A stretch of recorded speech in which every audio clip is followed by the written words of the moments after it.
the photography alone evidences the hatred that this magazine has for all of the Trump administration. I'm going to show you a couple of the up-close photos. You pose for a photo for Vanity Fair, a headshot.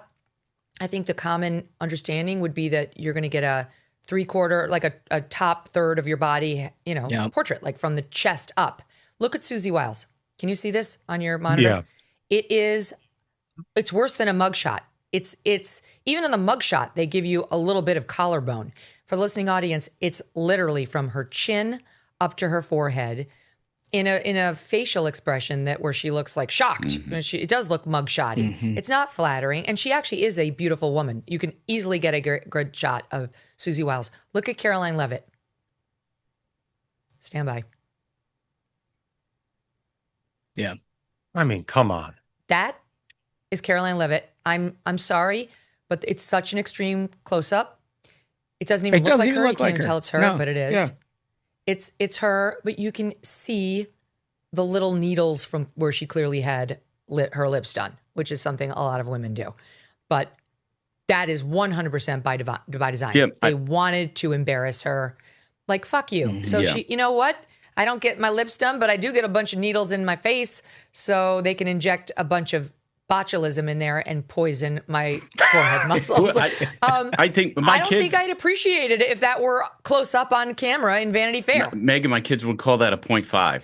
And everybody is doing a 0.5 picture of their friends, and everybody sees each other's friends in it like a less than favorable light. And the setting on your phone. Yeah, it is. It's a setting on your phone. He's up with that now, Megyn. Like he's trying to teach us all this stuff. Paul over here. What I'm telling you is that Vanity Fair can throw their absolute worst at Caroline Leavitt and at Susie Wiles, and they are going to go to work today and impress everybody in the country. The 77 million people who voted for President Trump are well served by people like them. Yeah, I just kind of think it doesn't matter anymore. I don't think it does either. I mean, a story like this, like... How do I get the little numbers to show up? Yeah, you got her on her phone now. I'll FaceTime my daughter. How do I... Aspect? Careful with that. You don't want to take a lot of direction from Ashbrook about using your phone, Megyn. Nothing's happening. I'm just getting the reverse, like the normal selfie. But I have seen that little number on there where you can decide. It's called a 0.5. It's just going to end in a regrettable place, I'm afraid. I don't get it. Sorry. I tried, but I am listening to you. The 0.5 is not flattering. Look at J.D. Vance. Look at him. I mean, J.D. Vance is pretty much by anybody's measure a handsome man. Yeah. Look at this. Yeah. Looks like a serial killer. Yeah. Like, what is it? Like with the furrowed brows and no smile. He's always smiling. But no, I think that's a good shot. Reminded me. Smug loves it. Yeah. No, I mean, honestly, I've seen him in so many memes at this point. Like, I just see his face everywhere. Yeah, usually they add 100 pounds. Yeah, totally. I mean, he doesn't have a Jerry curl. But look, this reminds me of what they did to Ann Coulter on the cover of Time magazine, which we pulled too, where they made her look absurd. And Ann Coulter, too, is a beautiful woman. And yet, look what they did to her.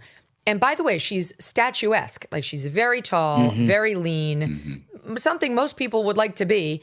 And they shot her sitting down in this chair with her legs crossed, where they look totally disproportionate to her body, trying to humiliate her.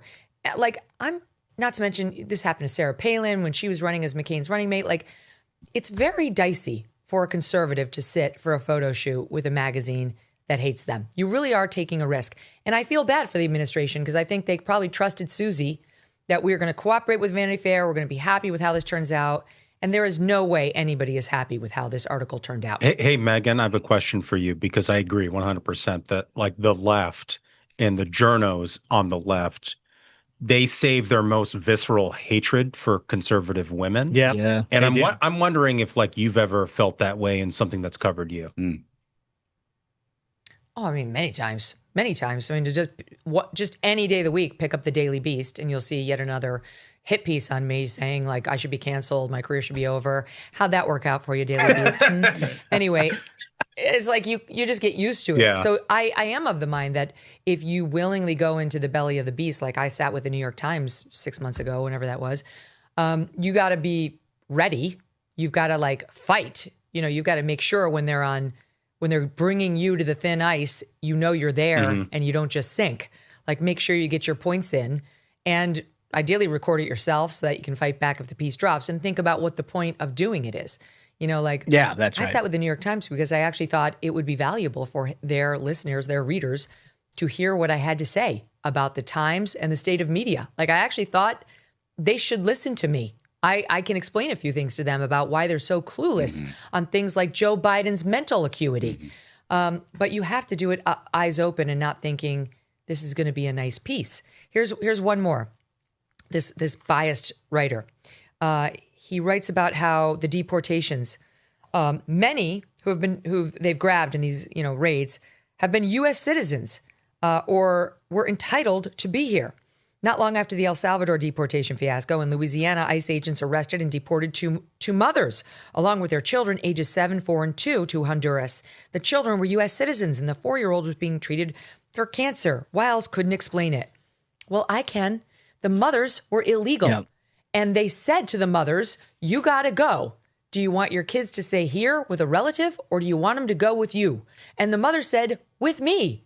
That's what happened. I'm sorry that the mothers were illegal, but they were. You don't get to stay just because you took advantage of birthright citizenship here and you happen to have an American baby. That's not how it works. So anyway, not a fair author, not a fair piece. There are a lot of politicians that should be getting coal in their stocking for Christmas, but Birch Gold thinks, as a smart planner, you deserve silver. That's why for every $5,000 you purchase between now and December 22nd, Birch Gold will send you an ounce of silver, which is up over 60% this year. See, smart people diversify and have a hedge. That's why you should consider Birch Gold. With the rate cuts from the Fed in 2026, the dollar could be worth less. And what happens if the AI bubble bursts? Consider letting Birch Gold Group help you convert an existing IRA or 401k into a tax-sheltered IRA in physical gold. And for every $5,000 you buy, you will get an ounce of silver for you or your kids. Just text MK to the number 989898 to claim your eligibility for this offer. Again, text MK to 989898 because Birch Gold's free silver with qualifying purchase promotion ends on December 22nd. Message and data rates may apply. Thanks so much for watching. If you like what you just saw, hit the subscribe button for more clips and full episodes.